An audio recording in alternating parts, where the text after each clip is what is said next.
Assalamualaikum warahmatullahi wabarakatuh. Bertemu kembali pada mata kuliah metode numerik. Nah, pada kali ini kita akan belajar mengenai analisis regresi. Tapi sebelum itu, mari kita berdoa dulu sesuai keyakinan kita masing-masing. Berdoa mulai. Berdoa selesai. Nah, apa sih analisis regresi itu? Analisis regresi dikenal sebagai curve fitting. Ini digunakan untuk mengolah data diskrit. Nah, kemudian dengan mencari bentuk kurva, kemudian mengestimasi nilai data pada titik-titik di antara nilai yang diketahui.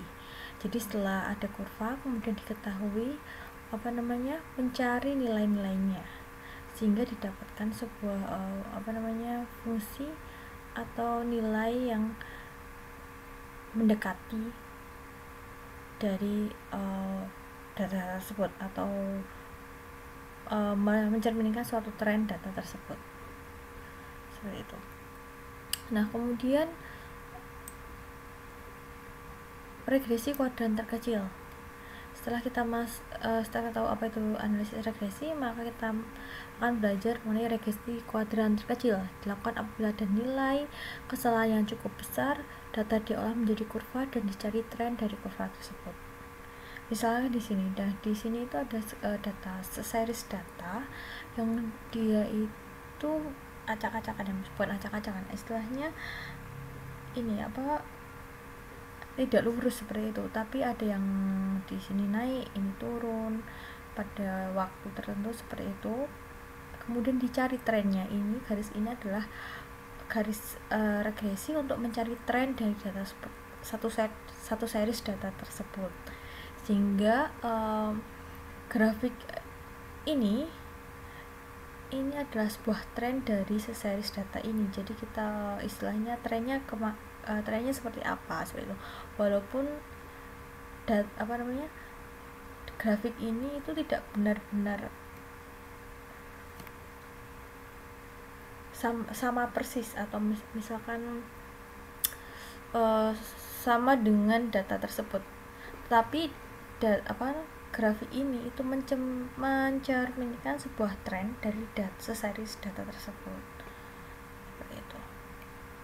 Kemudian interpolasi, ini cara yang kedua apabila data yang diketahui sangat benar menghubungkan titik data. Jadi caranya adalah mencari nilai-nilai data tersebut dengan menghubungkan titik data tersebut. Apabila metode ini digunakan apabila series data tersebut nilai kesalahannya itu cukup kecil, seperti itu. Nah, prinsip statistik pada analisis regresi. Jadi analisis regresi ini menggunakan prinsip statistik. Pertama, data series. Misalkan ini ada series data debit rata tahunan sungai. Jadi kita harus tahu nilai, ada rumusan ini, nilai rata, kemudian standar deviasi. Jadi misalkan ada series data, maka kita mencari nilai rata dari series data ini. Misalnya tahun, ini ada data debit per tahunnya, kemudian kita mencari standar deviasinya berapa, mencari nilai ratanya berapa, seperti itu. Nah, jumlah nilai data ini D kuadrat ya, sama dengan jumlah dari kuadrat ratio antara data dan nilai rata, seperti itu. Nah, ini kita mencari, misalkan ini mencari standar deviasinya, nilai ratanya dengan jumlah dari YI per tahun, per jumlah tahun ya, seperti itu.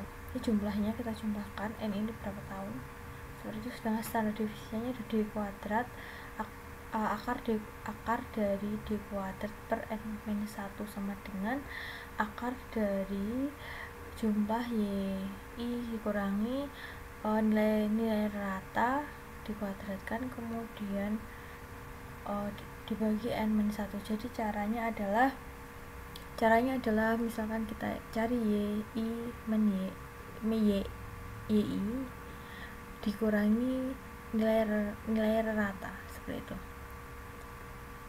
Kan tadi nilai ratanya adalah jumlah ini dibagi N tahun, maka ketemulah nilai rata. Nah, masing-masing YI ini dikurangi nilai ratanya, ketemu ini, kemudian kita kuadratkan, ketemu ini. Nah, kita jumlahkan, kemudian baru kita bagi dengan n-1. Misalkan ini berapa tahun. Nah, ini berada jumlahnya berapa tahun. Nah, jumlah tahun dikurangi 1, kemudian diakarkan, maka ketemu standar deviasinya. Kemudian metode kuadrat terkecil adalah definisi suatu teknik mendapatkan kurva dengan meminimumkan selisih antara titik data dan kurva. Jadi definisinya adalah teknik mendapatkan kurva, mendapat grafik kurva dengan meminimumkan selisih antara titik data dan kurva. Jadi ini kan jaraknya sangat banyak, misalkan antara data yang saya pertama, kedua tidak terlalu jauh, ini tidak terlalu jauh, tapi ketika misalkan series datanya dari sini ke sini itu sudah mulai jauh, maka ini kita anggap diminimumkan atau didekati seperti itu, sehingga nanti kita mencari fungsi grafik ini itu seperti apa. Jadi intinya kita mencari tren dari data ini, kita dekati dengan meminimumkan selisih-selisih antara titik data. Nah, metode kuadrat kecil langkah-langkahnya adalah: pertama, titik-titik percobaan itu diplot ke dalam suatu titik koordinat sehingga diketahui trennya secara umum yang mewakili kurva linear atau lengkung. Kemudian dipilih suatu fungsi gx yang dianggap bisa mewakili fx yang mempunyai bentuk umum berikut: gx sama dengan A0 plus A1 plus A2 x2 plus dan seterusnya. Ditentukan parameter A0, A1, A2 dan seterusnya.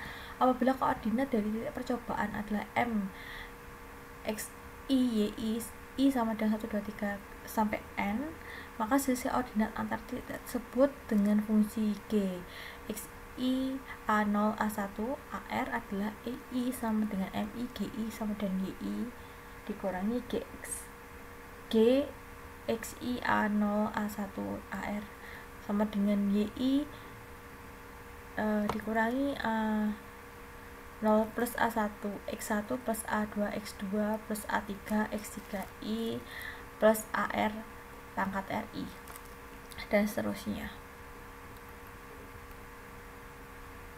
Nah, kemudian langkah selanjutnya adalah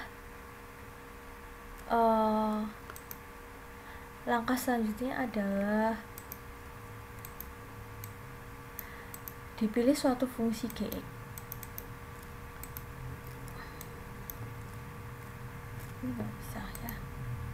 Dipilih suatu fungsi gx yang mempunyai kesalahan ei terkecil. Dalam metode ini, jumlah kuadrat dari kesalahan adalah terkecil di kuadrat sama dengan jumlah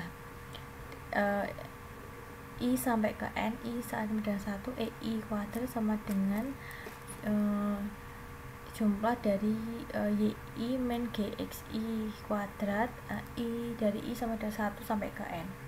Kemudian dicari parameter A0, A1, AR sehingga D kuadrat adalah minimum. Nilai D kuadrat akan minimum apabila turunan pertamanya terhadap A0, A1, AR adalah 0. Jadi misalkan diturunkan nilai ini terhadap A0 sama dengan 0, terhadap A1 sama dengan A0 dan seterusnya, terhadap turunan D2 terhadap A2 terhadap turunan A2 sama dengan 0, seperti itu. Nah, penilaian persamaan 1 akan memberikan hasil parameter A0, A1, A2 dan seterusnya sehingga persamaan kurva terbaik yang wakili telah diperoleh, seperti itu.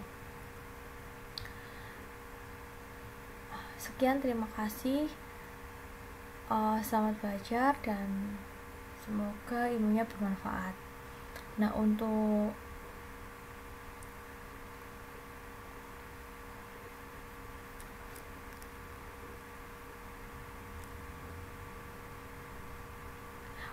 misalkan